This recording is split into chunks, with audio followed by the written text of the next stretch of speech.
Morning എണിച്ചു. ഇന്ന് ഓണമായിട്ട് still ലീവൊക്കെയാണ്. അതുകൊണ്ട് നമ്മൾ രാവിലെ എണിച്ചോടെ തന്നെ ഒരു ദോശ ഉണ്ടാക്കാമെന്ന് വിചാരിച്ചു. അപ്പം അങ്ങനെ ദോശയിലോട്ട് കിടക്കുകയാണ് ഗൈസ്. നമ്മൾ ദോശ മാവൊക്കെ ഒഴിച്ചപ്പോഴാണ് ഒരു വീഡിയോ എടുത്താലോ എന്നുള്ളത് ആലോചിച്ചത്. പക്ഷേ നമ്മുടെ ദോശയൊക്കെ സെറ്റായിട്ട് വന്നിട്ടുണ്ട്. ഒന്നും പറയണ്ട, നമുക്കും അറിയാം. പക്ഷേ എൻ്റെ ദോശയ്ക്ക് ഒരു പ്രശ്നം ഉണ്ടായിരുന്നുള്ളൂ. ഇന്ത്യൻ്റെ ഭൂഘടനം പോലെയായി.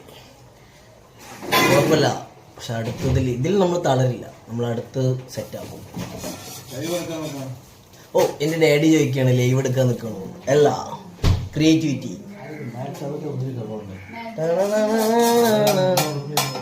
ഹലോ ഗായ്സ്, നമ്മൾ സാധാരണ കടകളിലൊക്കെ ഇങ്ങനെയല്ല ദോശ കിട്ടി. നമ്മൾ അടുത്തത് നമ്മൾ ആദ്യം മാവ് ഇളക്കണം. പിന്നെ നമ്മൾ ഒന്ന് കറക്റ്റ് ലെവലിൽ നിൽക്കുക. ഒഴിക്കുന്നു, പരതും. നമ്മൾ മാക്സിമം സ്മൂത്തായിട്ട് പരത്താൻ നോക്കണം. എന്നാലാണ് നല്ല മുരുമുരിയായിട്ട് കിട്ടുള്ളൂ. എനിക്ക് ഈ മുരുമുരു ദോശയാണ് ഇഷ്ടം.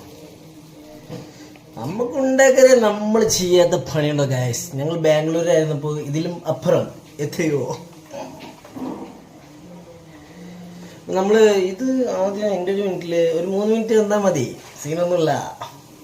പക്ഷേ മെയിനായിട്ട് ഫ്ലെയിം കുറച്ച് അധികം വെക്കണം. കാരണം ദോശ ചെറിയതല്ലേ, വീവ് മതിയാവും. സാധാരണ ഇതിൽ ഞാൻ നെയ്യ്, മുട്ട ദോശ, അതേപോലെ തന്നെ മസാല ദോശ, കോഴിദോശ, ഇല്ല കോഴിദോശ മീൻസ് ചിക്കൻ ദോശ. അതൊരു വെറൈറ്റി സാധനമാണ്. സപ്പോസ് ഞാൻ എപ്പോഴും ഉണ്ടാക്കാറില്ല, സംടൈംസ്. ഇന്ന് എഗ് ദോശ ഉണ്ടാക്കണമെന്നുണ്ടായിരുന്നു. പക്ഷേ മമ്മിക്ക് എഗ് ദോശ ഇഷ്ടമല്ല, ഡാഡിക്കും. എൻ്റെ ബ്രദറാണ് കൂടുതലും കഴിക്കാറ്. എങ്ങനെ ക്രിയേറ്റിവിറ്റി ആയിട്ട് പറയണമെന്ന് തോന്നുന്നില്ല. അല്ല, ചുമ്മാ പറഞ്ഞതാ. ഞങ്ങളങ്ങനെയല്ല, നല്ല ഫുഡാണോ നമ്മൾ കഴിക്കും. കുറച്ചും കൂടി വേഗം. രഞ്ജിതമേ, ആഹാ രഞ്ജിതമേ. പക്ഷെ ടീഷർട്ട് നന്നായിട്ടില്ല ഗൈസ്, സൂപ്പറായിട്ടില്ലേ. നമ്മുടെ ഇവിടെ പാലക്കാട് പുതിയൊരു ഷോപ്പ് വന്നിട്ടുണ്ട്, അവിടെ നിന്ന് അടുത്താണ്. സംഭവം കിട്ടില്ല, നന്നായിട്ടില്ലേ. നമ്മുടെ ദോശ ആവണം ഗൈസ്. നല്ല വിശന്നിട്ട് പോയി. ഞാൻ ഉണ്ടാക്കി 2 ദോശയും. ഒന്ന് വന്നിട്ട് ഇന്ത്യൻ്റെ ഭൂഘടനം പോലെയായി.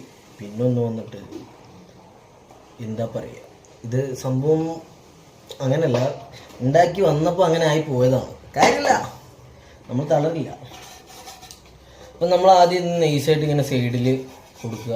അപ്പോൾ അവിടെ വെന്തിട്ടില്ല. അപ്പം നമ്മൾ എന്താക്കണം, ഇപ്പുറത്തെ സൈഡ് കൊടുക്കുക. നമുക്ക് എങ്ങനെയാണെന്ന് വെച്ചാലും വേണ്ടില്ല, തിന്നാൽ മതി. അതാണ് മെയിൻ.